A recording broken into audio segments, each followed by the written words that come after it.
ẹ̀yọ́nú àwọn àgbàlagbà ni tán fi ń ta oore ńlá síyàn, tán fi ń ṣìnà fún yàn, tán fi ń dìyàn lọ́wọ́.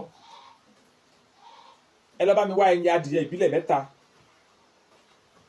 ẹ bá mi kó sínú apẹ ìjóògùn kẹtò mú ètò yẹ nínú apẹ, ẹ tò sínú apẹ ìjóògùn.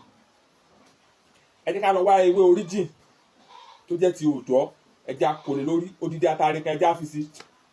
Ògùn ìgbìyànjú kó ṣe, tó bá lè ṣe ògùn yìí kàn sí mi, àyè wà láti pé kí n bá ẹ ṣe á débi tó bá wà níwẹ̀ tó bá wà á kẹ́yìn lára.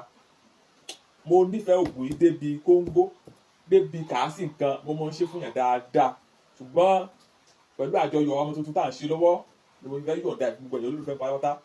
Ó yá bá mi da ewé origin, bá mi dà bo ẹyin mọ́lẹ̀, bá mi fodidi atare kan sí, ó yá bá mi jó. Jọ̀wọ́ má pè mí pé ṣé a lè lo ewé gbígbẹ o, mo nǹkan tí mo sọ mo yẹn o, mo ṣàlàyé o, mo ní ewé origin tútù tó jẹ́ ti òòjọ́. So tó bá wá lo ti eléyìí tó ti gbẹ, tó bá ṣiṣẹ́ fún ẹ, Olódùmarè kádàrá ìbọn lọ́dọ̀ tèmi pẹ̀lú àwọn bàbá ṣe kọ́ ní pẹ́lá kọ́ọ́lẹ̀, ewé origin òòjọ́ la máa ń lò. Ẹ jẹ́ ká jó, tá a bá ti fata rẹ̀ sí ẹ jẹ́ ká jó, ẹ jẹ́ ká lọ kúkúná dáadáa. Aago 12 òru 0731 83 45 83 ní nọ́mbà mi, oníkọ́ní náà mi, òun náà ní WhatsApp nọ́mbà mi. Àdúrà wọn gbà. Aago 12 òru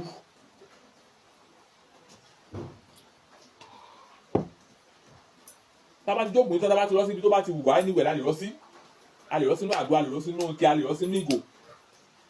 Aago 12 òru 12 AM la máa fi ń fọ ẹ̀kọ́ mu. Lọ gbìyànjú ẹ̀ wò, tested confirm ni, kò fail mi rí. Olódùmarè wà pẹ̀lú wa.